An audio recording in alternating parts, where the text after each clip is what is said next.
Hello cherry kids, कैसे हो? मस्ती मार रहे हो? यस, मैं भी मस्ती मार रही हूँ और बहुत सारा एंजॉय कर रहे हैं, बहुत सारा खा रहे हैं। अरे खाने से याद आया, पता है मेरे को आज बहुत मज़ेदार एक स्टोरी याद आ गई थी, तो मैंने सोचा क्यों ना अपने चेरी किड्स को भी सुनाऊँ। इतनी अच्छी फनी स्टोरी है, तो चलो स्टार्ट करते हैं अपनी स्टोरी।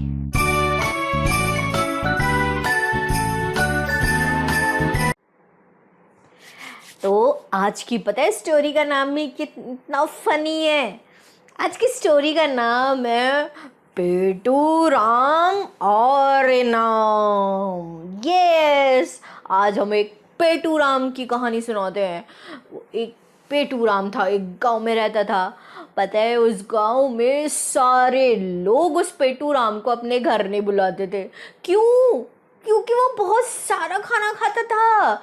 इतनी सारी पूरी, कचौड़ियाँ, सब्जी, दही, यमी यमी सब खा जाता था। और उसका इतना मोटा पेट था, पता है आपको, इसलिए उसका नाम भी पेटू राम था। और वो पेटू राम ना इतना खाता था, इतना खाता था कि वो ऐसे तोंद फुला के चलता था, बूम बूम बूम बूम। और तो क्या होता है कि वहाँ एक गांव में ना शादी हो रही होती है। तो शादी में सब लोग आते हैं, पूरे गांव के लोग आ जाते हैं। लेकिन जिसकी शादी होती है ना, वो पेटू राम को नहीं बुलाता। क्यों? क्योंकि उसका वो सारा खाना खा जाता। और अगर वो इतना सारा खाना खा जाता तो वो बाकी लोगों को क्या खिलाता। लेकिन हमारे पेटू राम को तो खुशबू आ गई थी खाने की, और वो उस शादी में बिना बुलाए पहुंच जाते हैं। ऐसे कौन जाता है किसी के यहाँ बिना बुलाए? कोई नहीं जाता ना, जब तक कोई आपको इनवाइट ना करे। लेकिन वो तो पेटू राम था, खाने का शौकीन था, वो शादी में पहुंच जाता है। तो वो परेशान हो जाता है उसको देखकर। अब वो, लेकिन वो कहते हैं, जिसकी शादी होती है ना, वो कहता है ओफो ये आ गया, अब ये इतना सारा खाना खा जाएगा। तो वो कहता है अरे तुमने तो मुझे बुलाया नहीं, लेकिन मुझे तो पता चल गया था तुम्हारे यहाँ शादी है। और बताओ, मैं तो आशीर्वाद देने आया हूँ और बस थोड़ा सा खाना खा जाऊंगा। तो उसने सोचा थोड़ा सा? तुम थोड़ा कब खाते हो, इतना सारा खाना खा जाएगा हमारा। लेकिन अब वो क्या कर सकता था, वो तो आ गया और ज़बरदस्ती शादी में घुसकर वो बहू को आशीर्वाद देने जाता है। जो दुल्हन होती है ना, उसको आशीर्वाद देता है और उसके बाद सीधा खाने की तरफ। और जैसे ही वो खाने वाले एरिया में पहुंचता है ना, वहाँ फिर वो चालू हो जाता है गपागप के हाथ जोड़ता है, भाई बस करो, मेरे यहाँ सारा खाना ख़त्म हो जाएगा, मैं बाकी लोगों को क्या खिलाऊंगा। तो उसने कहा अच्छा अच्छा ठीक है, अब नहीं खाता। अरे चलो बस तुम 4 बाल्टी दही तो खिला दो कम से कम, वैसे भी आज मेरी तबीयत ठीक नहीं है। इतना खाना खाने के बाद भी अभी 4 बाल्टी दही और खाने का मन करता है उसका। उतने में तो उस जिसकी शादी होती है ना, उसको चक्कर आ जाते हैं और वो बेहोश हो जाता है। लेकिन उसके बाद पूरे गांव में लोग तरह तरह की बातें बनाते हैं। सब उसको बहुत ज़्यादा मतलब सोचते हैं कि ये एक परेशानी है हमारे लिए। तो जब 2 लेडीज़ बात करती हैं, तो उधर से ना उसकी वाइफ भी आती है पेटू राम की। वो जाके वहाँ पर कहती हैं अरे पता है आपके पति ने तो इतना परेशान करके रखा है, सारी शादियाँ बर्बाद कर देता है, सारा खाना खा जाता है, आप क्या उसे पेट भर के घर पे खाना नहीं खिलाती। उसकी पेटू राम की वाइफ तो बेचारी बहुत शर्मिंदा होती है। वो घर जाती है, पेटू राम पर गुस्सा करती है, सुनो आप इतना खाना सब जगह खाकर आते हो, मेरी कितनी बदनामी होती है। तो पेटू राम कहता अरे बावली, ये तो एक टैलेंट है मेरे पास खाना खाने का, हर कोई खाना नहीं खा सकता, तुम्हें तो लोग पागल बनाते हैं, मैं तो भाई सबके यहाँ खाऊंगा, मुझे तो बहुत पसंद है खाना। अब वो परेशान हो जाती है, उसको समझ ही नहीं आता वो अपने हस्बैंड को कैसे समझाए। अब लोगों ने पूरे गांव में ये डिसीजन ले लेते हैं कि भाई कुछ भी हो, बस इस पेटू राम को अपनी पार्टी में नहीं बुलाना खाने के लिए, क्योंकि वो तो भाई सारा का सारा खाना खा जाएगा। अब एक बार क्या होता है पता है आपको, एक जमींदार जो होता है ना, गांव का जो जमींदार होता है, लैंडलॉर्ड, उसके यहाँ पार्टी होती है, उसके बेटे की बर्थडे होती है। तो वो पार्टी में उस पे सबको, लेकिन जब पहले का टाइम था ना, तो एक ड्रम लेकर एक मुनादी होती थी, मतलब एक लोगों को वो जो आदमी था वो ऐसे ड्रम बजाता हुआ ना सबको बताता था कि ऐसे ऐसे बात है। तो वो जो आदमी था ना, वो ड्रम लेके पूरे में अनाउंस करता था, सुनो सुनो सुनो, आज जमींदार साहब के बेटे की पार्टी है, आप सबको आना है। तो वो सब लोग तैयार होते हैं और सब वहाँ जमींदार साहब के यहाँ पार्टी में पहुँच जाते हैं।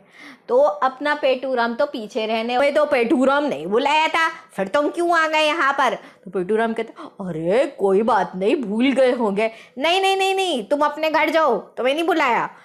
लेकिन पेटूराम मानने वालों में से नहीं था। एक जगह से पीछे की साइड ना दीवार टूटी हुई थी, वहाँ से एंटर कर जाता है और एंटर करके सीधा डाइनिंग रूम में, वहाँ डाइनिंग जहाँ पर सब लोग खाना खा रहे होते हैं ना, वहीं पहुँच जाता है। सब लोग पेटूराम को कहा, अरे भाई पेटूराम तुम कैसे? तो कह रहा, अरे मुझे समझ में आ गया था आप भूल गए हो, लेकिन मैं फिर भी आ गया। उसने कहा, आज तो इसको थोड़ा सा एक ज़रूरी है, इसको सबक सिखाना है। उसने क्या किया, ठीक है पेटूराम, तुम कितना भी खाना खाना चाहते हो तुम खूब खाओ, लेकिन आज तुम्हारा मैं कंपटीशन रखता हूँ। मेरे 3 पहलवान हैं, उससे तुम्हारा कंपटीशन है। अगर तुम उन तीनों को हरा देते हो तो मैं तो तुम्हें खाना तो तुम खाओगे ही, और उसके साथ मैं तुम्हें 10,000 रुपये का गिफ्ट भी दूंगा, 10,000 रुपीज़।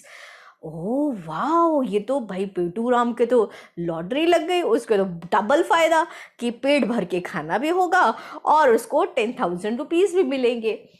भाई अब तो खाने का कंपटीशन चालू हो जाता है, तीनों पहलवान एक साइड और अपना पेटूराम एक साइड, और भाई हार जाते हैं। अरे मुझे तो एक पोइम भी याद आ गई इस पेटूराम को सोच के। आपको भी आती है ना वो वाली पोइम? लाला जी ने केला खाया, केला खाकर मुंह बिचकाया। लाला जी ने केला खाया, केला खाकर मुंह बिचकाया, मुंह बिचका के तोंद फुलाई, तोंद फुला के ली अंगड़ाई। घर की तरफ कदम बढ़ाया, पैर के नीचे छिलका आया। घर की तरफ कदम बढ़ाया, पैर के नीचे छिलका आया। लाला जी गिर पड़े धड़ाम, मुंह से निकला हाय राम। तो कैसी रही मेरी पोएम? मज़ेदार थी ना? तो चलो फिर आगे की स्टोरी सुनते हैं। तो जमींदार खुश होके कहता है, अरे भाई वाह पेटूराम, तुम तो जीत गए। तो वो कहता है, हाँ जीत गया, मेरे पैसे। तो पेटूराम से कहते हैं, अच्छा तो ये लो पैसे, लेकिन अब ये बताओ क्या तुम उठ पा रहे हो? पेटूराम कहता है, हाँ मैं नहीं उठ पा रहा अब तो बिल्कुल भी, अब मैं क्या करूँ? तो उसने कहा, तभी कहते हैं ना, हमेशा उतना ही खाना खाओ जितना तुम्हारा पेट अलाउ करता है। कम खाना खाओ, अच्छे ज़्यादा दिन जियोगे, और ये इतना खाना खाओगे तो इतनी सारी बीमारियां भी हो जाएंगी तुम्हें। तो आज से ये सबक सीख लो कि तुम्हें हर थोड़ा थोड़ा खाना हर थोड़ी देर में खाओ, लेकिन एक साथ इतना खाना नहीं खाना चाहिए, चाहे कितना भी शौक हो आपका खाना खाने का, ठीक है? और आज तो मैंने तुम्हें बुला लिया है, आज तुम्हें खाना भी खिला दिया है, लेकिन अगली बार से आप कहीं भी जाओ तो अपना लिमिटेड खाना खाओ, तो फिर देखो आपको सब बुलाने लगेंगे। तो पेटूराम को सबक तो मिल गया, क्योंकि वो उठ ही नहीं पा रहा था ना, इतना मोटा खाना हो गया था ना, उससे उठा ही नहीं जा रहा था खाना खाने के बाद। फिर वो जाके कहता है, अच्छा अब मैं ये सबक सीख गया, और इतना कहते ही वो बेहोश हो जाता है और हमारी स्टोरी खत्म हो जाती है।